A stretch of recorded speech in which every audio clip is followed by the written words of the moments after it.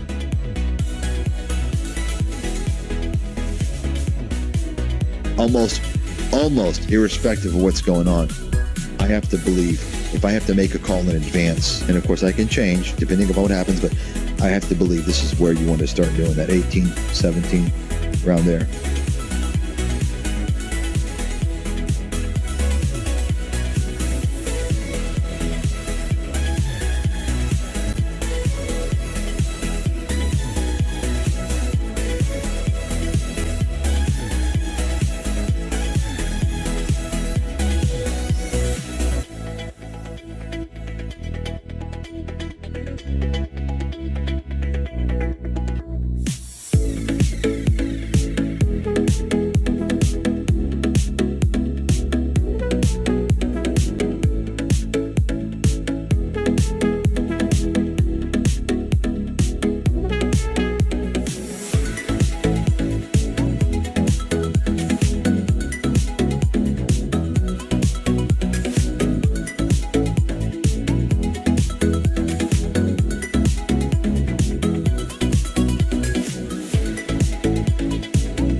Their earnings report is a complete game changer, at least for quite a while. Bottom line, NVIDIA now is going to enter the realm of Tesla, Apple, and all these other big,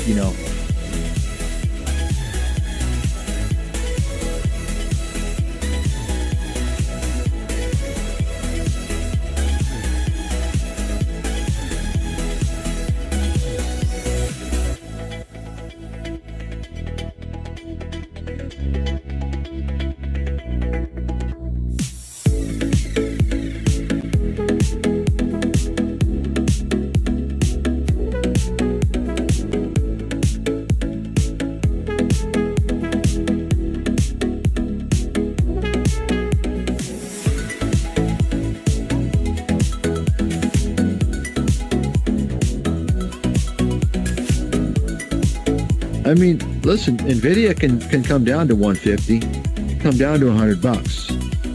If you don't think it's possible, then you don't understand how the market works.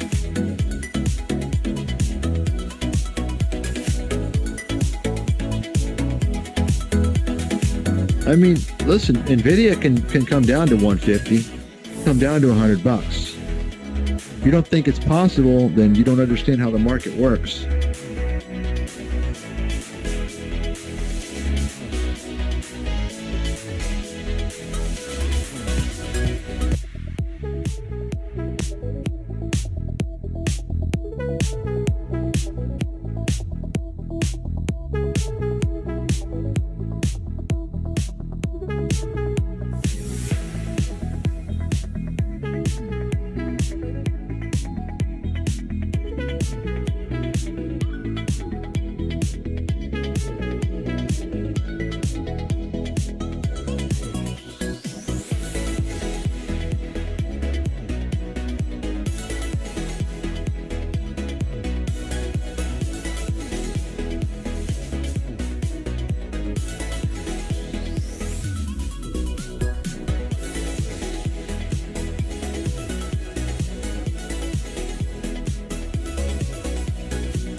And we're short NVIDIA, it's a loser. And we're short NVIDIA, it's a loser. And we're short NVIDIA, it's a loser. And we're short NVIDIA, it's a loser. And we're short NVIDIA, it's a loser.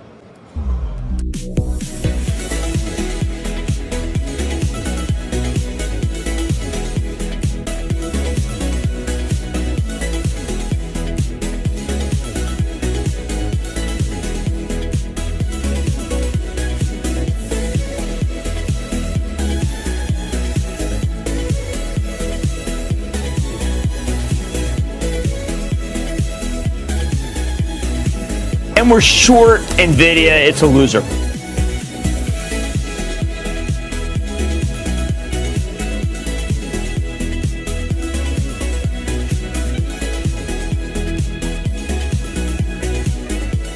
And we're short NVIDIA, it's a loser.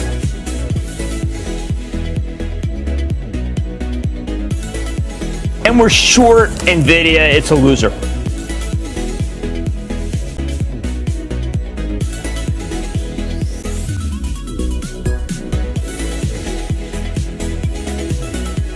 Their earnings report is a complete game changer, at least for quite a while. Bottom line, NVIDIA now is going to enter the realm of Tesla, Apple, and all these other big, And we're short NVIDIA, it's a loser.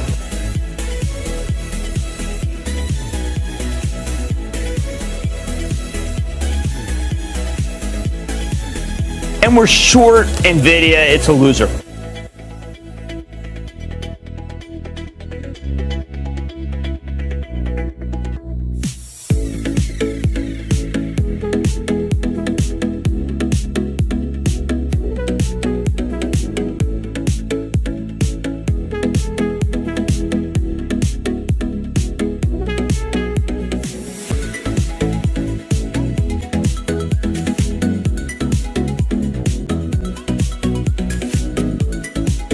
I mean, listen, NVIDIA can come down to 150, come down to $100.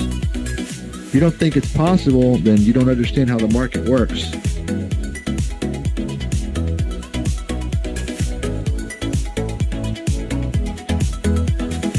I mean, listen, NVIDIA can come down to 150, come down to $100. If you don't think it's possible, then you don't understand how the market works.